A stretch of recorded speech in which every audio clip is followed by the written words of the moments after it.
वो एन हो गया और परिणामी कुल संख्या NS हो गया। तो हमें इस चीज़ का ज़रूरत पड़ेगा क्वेश्चन को सॉल्व करते समय, तो आप इसे ध्यान में रखिएगा। वेर एनी जहाँ हम लोग लिख सकते हैं यहाँ पर कि एनी क्या है, तो एनी संभावित परिणाम है और NS क्या है, कुल परिणामों की संख्या है। तो घटना ई की प्रायिकता को हम लोग पी से सूचित करते हैं और घटना ई नहीं की प्रायिकता को हम लोग पी नहीं से सूचित करते हैं। तो हम लोग एक्सरसाइज में आते हैं। एक्सरसाइज जो है वो 15.1 ये पहला एक्सरसाइज है इसका क्लास 10th में।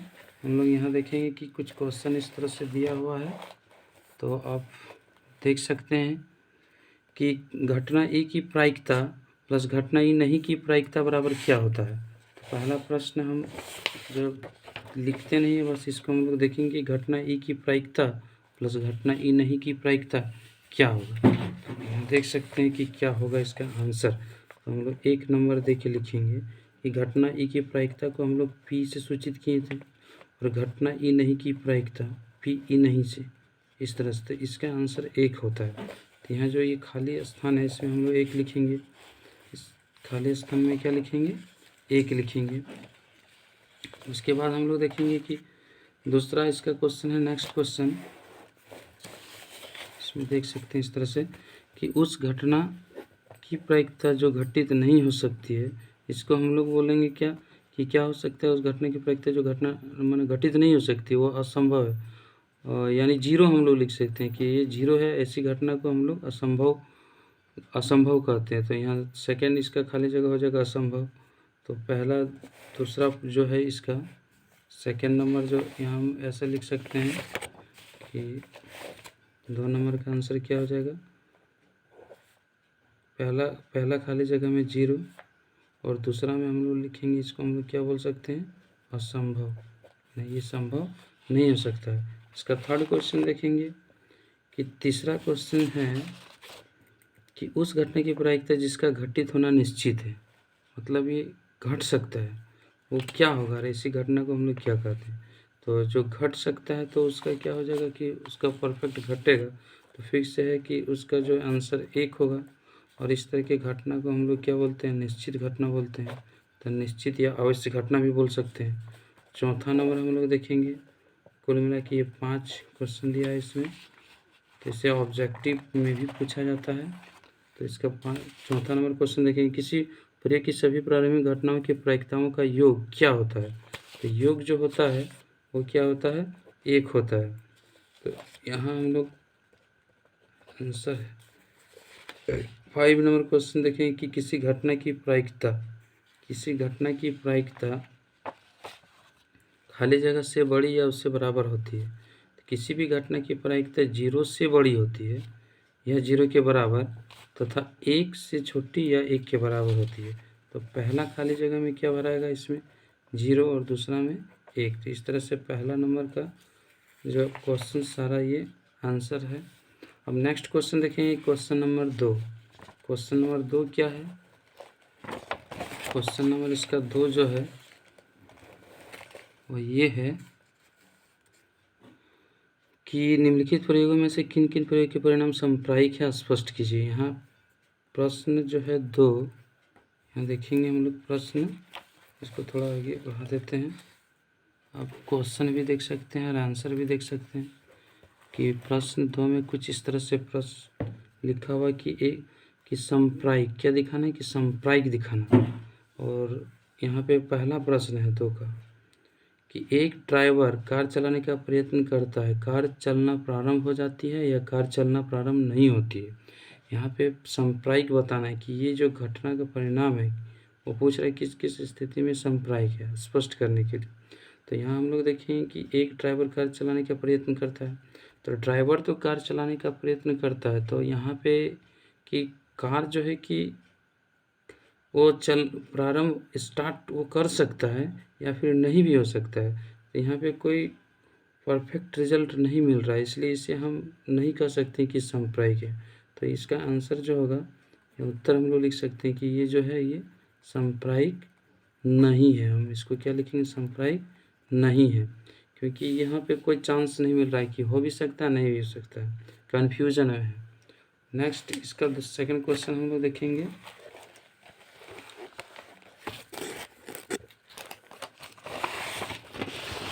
इसका जो सेकंड क्वेश्चन है वो क्या है कि एक खिलाड़ी बास्केटबॉल को, क्वेश्चन यहाँ से आप देख सकते हैं क्लियर, इसको साइड कर देते हैं कि एक खिलाड़ी बास्केटबॉल को बास्केट में डालने का प्रयत्न करती है और बास्केट में डाल पाती है या नहीं डाल पाती है। तो यहाँ पर भी कोई ऐसा चांस नहीं लग रहा है कि वो बास्केटबॉल को डाल सकता है या फिर नहीं डाल सकता है, यानी यहाँ भी ऐसा आंसर मिल रहा है कि ये दुविधा जैसा लग रहा है कि हो भी सकता है नहीं भी हो सकता है। तो ऐसे सिचुएशन में हम लिखेंगे, इसका भी आंसर क्या लिखेंगे कि सांप्रायिक जो है वो नहीं है, सांप्रायिक नहीं है। नेक्स्ट क्वेश्चन हम बात करेंगे थर्ड नंबर की। तो ये थर्ड नंबर क्या कहलाता है, तो क्वेश्चन हम लोग देखेंगे कि थर्ड नंबर एक सही तथित प्रश्न का अनुमान लगाया जाता है, उत्तर सही है या गलत होगा।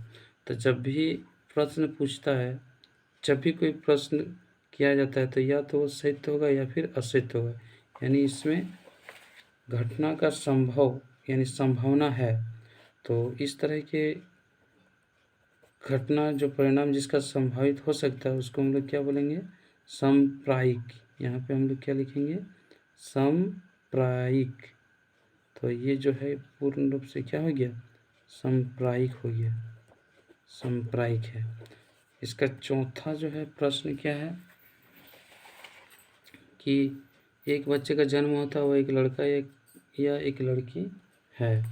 तो ये फिक्स है कि बच्चे का जब जन्म होगा या तो एक लड़का होगा या लड़की। तो इसमें भी हम लोग देखेंगे कि ये संभावना जो है कि पूर्ण रूप से है, यहाँ पे कोई भी दुविधा नहीं है। तो हम इसको लिखेंगे ये सांप्रायिक है, क्योंकि या तो वो लड़का हो सकता है या फिर ये लड़की हो सकती है। तो इस तरह से क्वेश्चन नंबर 2 कंप्लीट हो गया। नेक्स्ट क्वेश्चन हम लोग बात करेंगे question number third. Question number third क्या है, क्वेश्चन नंबर थर्ड है कि फुटबॉल के खेल को प्रारंभ करते समय यह निर्णय लेने के लिए कि कौन सी टीम पहले बॉल लेगी, इसके लिए सिक्का उछालना एक न्याय संगत विधि क्यों माना जाता है। तो यह एक प्रश्न है कि जब भी कोई खेल हो जिसे हम स्टार्टिंग प्रारंभिक करते समय सिक्का उछालने की विधि को अपनाते हैं, तो इसको न्याय संगत विधि कहने के पीछे एक कारण है कि इसमें जब भी हम एक सिक्का उछालते हैं तो सिक्का में कुल 2 परिणाम होते हैं। 2 परिणाम में से एक परिणाम का आना फिक्स है, कंपलसरी है कि एक ना एक परिणाम आएगा। तो इसलिए इसको हम लोग न्याय संगत विधि मानते हैं। तो यहाँ पे हम इसमें कुछ ज़्यादा नहीं लिखेंगे, बस ये लिखेंगे कि एक सिक्के में कुल 2 परिणाम होते हैं, जिसमें एक परिणाम का होना आवश्यक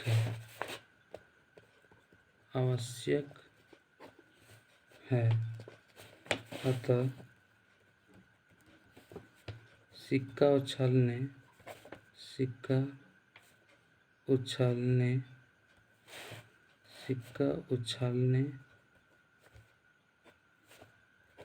की विधि को न्याय संगत विधि माना जाता है, न्याय संगत माना जाता है, क्योंकि इसमें क्या है कि उसमें से कोई ना कोई एक परिणाम आएगा, इसलिए से हमें न्याय संगत विधि मानते हैं।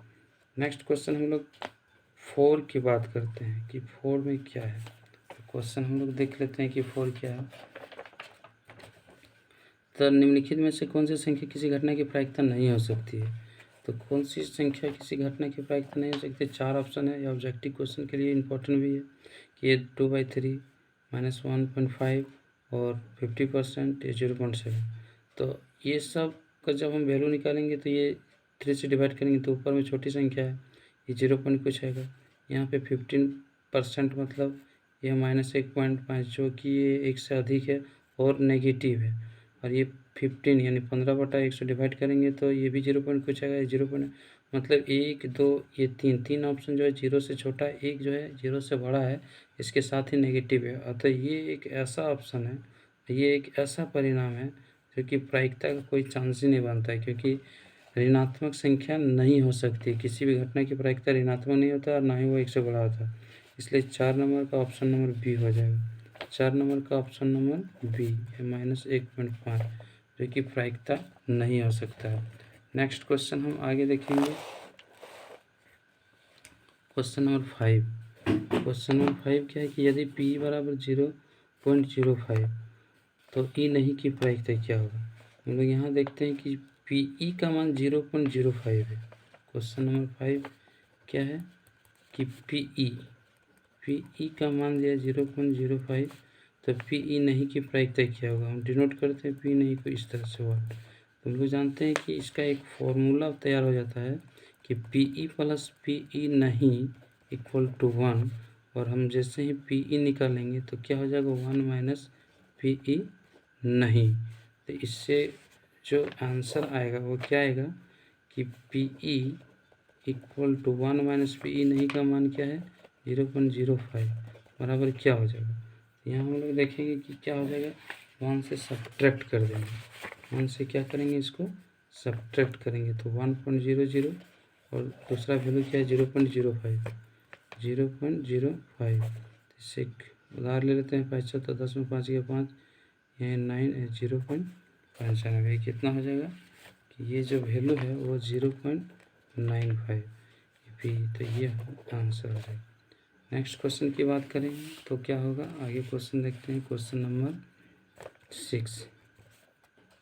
क्वेश्चन नंबर 6 क्या है, क्वेश्चन देख लेते हैं कि क्या इसमें लिखा हुआ है।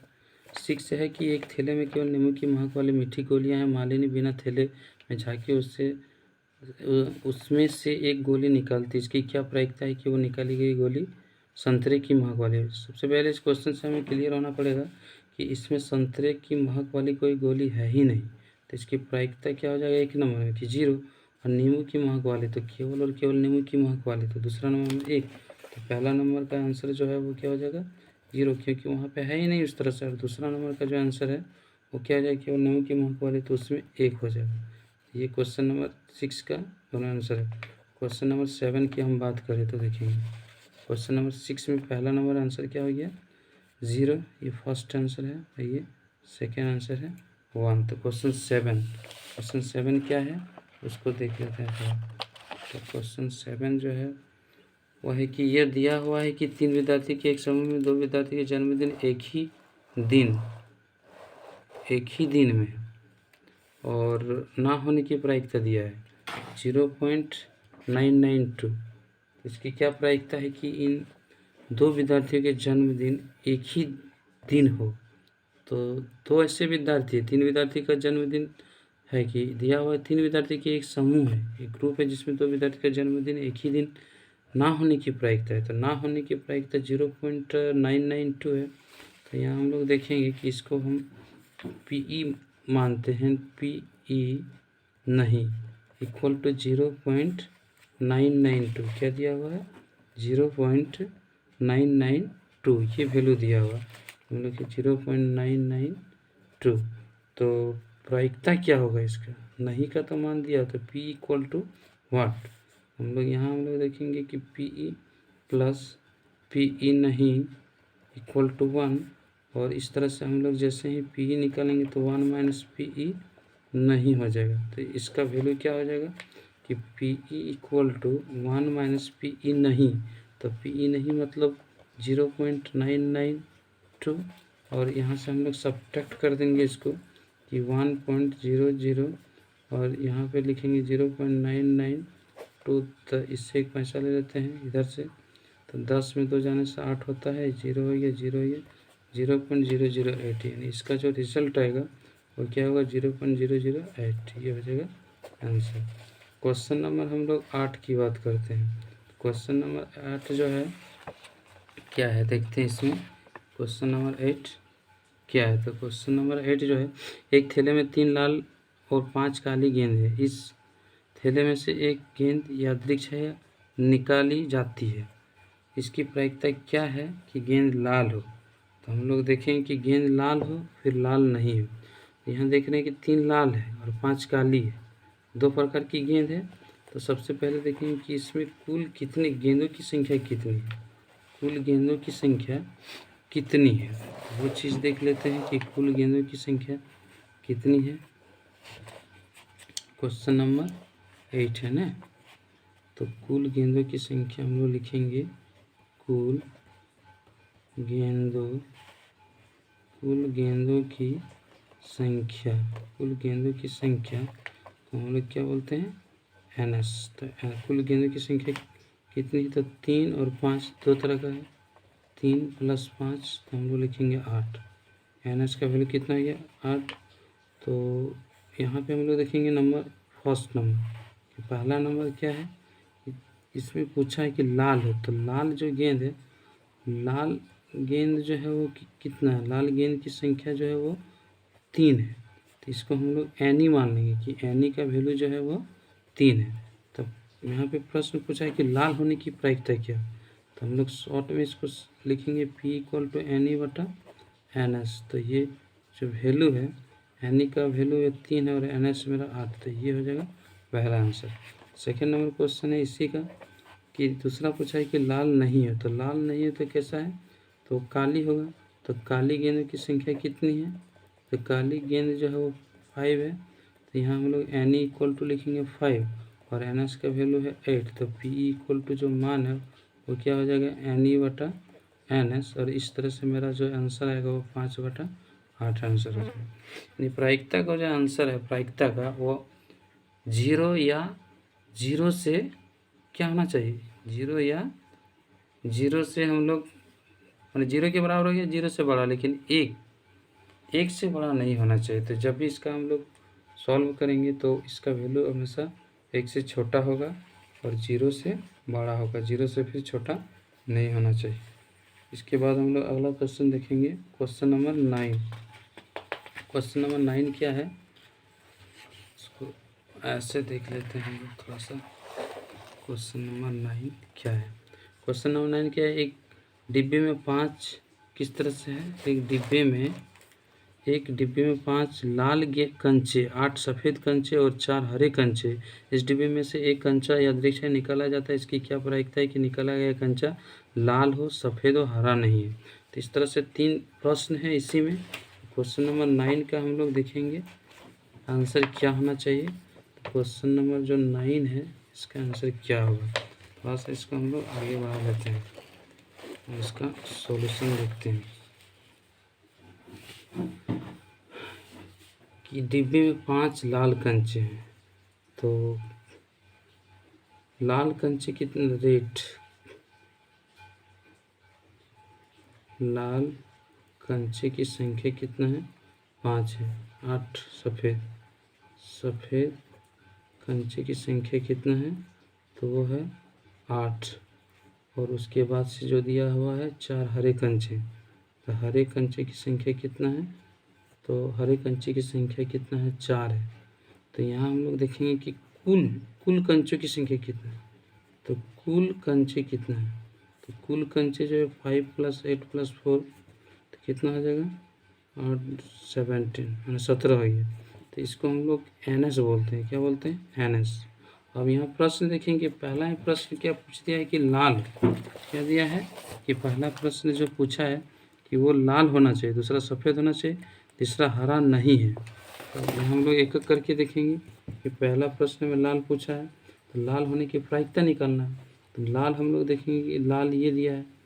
तो यहाँ पे हम लोग पहला प्रश्न के अनुसार देखेंगे कि एनी का वैल्यू जो है 5 है और NS जो है वो मेरा कितना है 17 है। तो इसकी प्रायिकता क्या हो जाएगा, PE मतलब लाल होने की प्रायिकता, तो NE/NS। तो यहाँ हम लोग देखेंगे कि 5/17 ये आंसर हो जाएगा।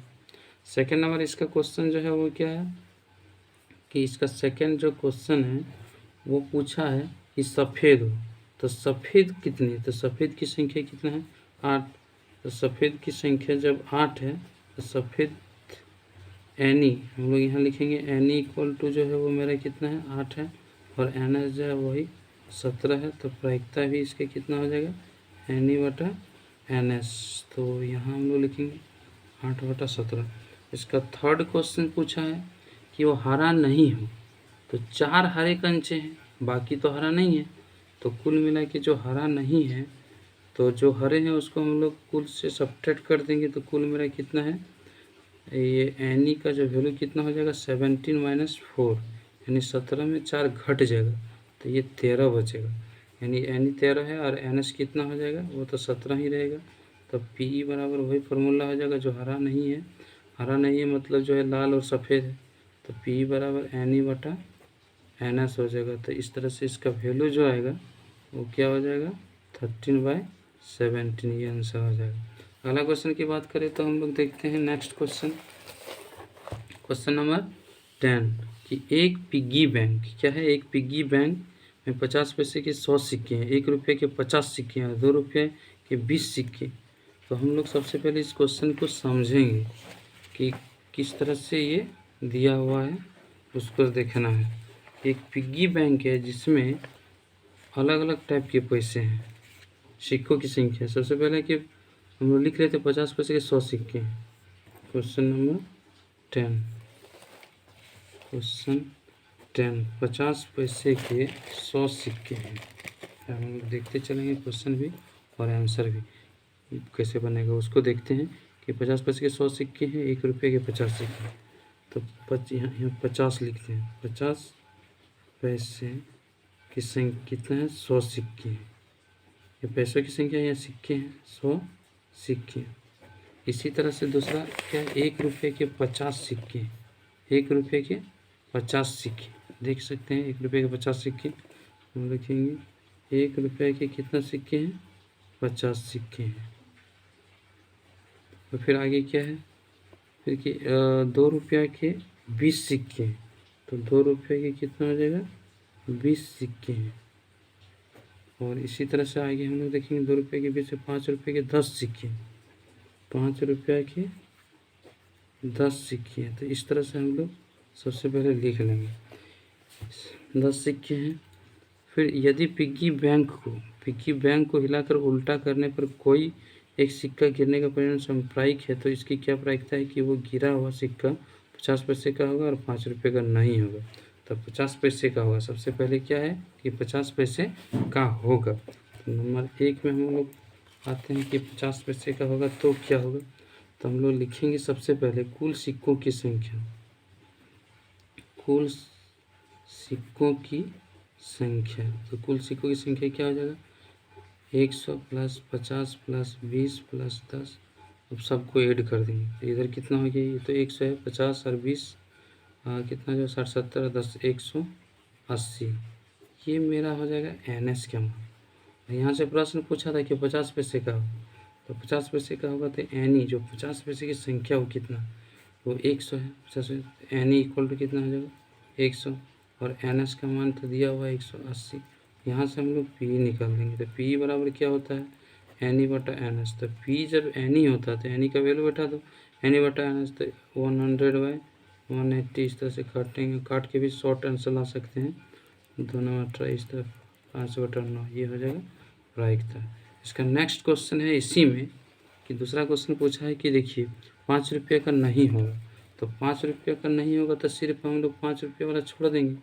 तो 5 रुपये का नहीं होगा, इसका मतलब नहीं होगा, तो हम लोग यहाँ देखते हैं कि कितना हो सकता है। तो 100, तो यहाँ हम लोग यानी सिर्फ 10 माइनस हो जाएगा, 180 में 10 माइनस होगा, क्योंकि ये 5 रुपये वाला सिक्का माइनस करेंगे तो कितना आ जाएगा, 5 रुपये का नहीं आएगा। जितना जो भी सिक्के की संख्या 5 रुपये का उसमें नहीं होगा, यदि 10 माइनस कर देंगे तो ये मेरा 170 होगा। ये NE का वैल्यू हो गया, NE का वैल्यू कितना हो गया, 170। NS तो यही रहेगा 180। इस तरह से P जब हम निकालेंगे तो NE/NS, और ये मेरा 170/180, 2 0 कट जाएगा तो 17/18, ये आंसर हो जाएगा।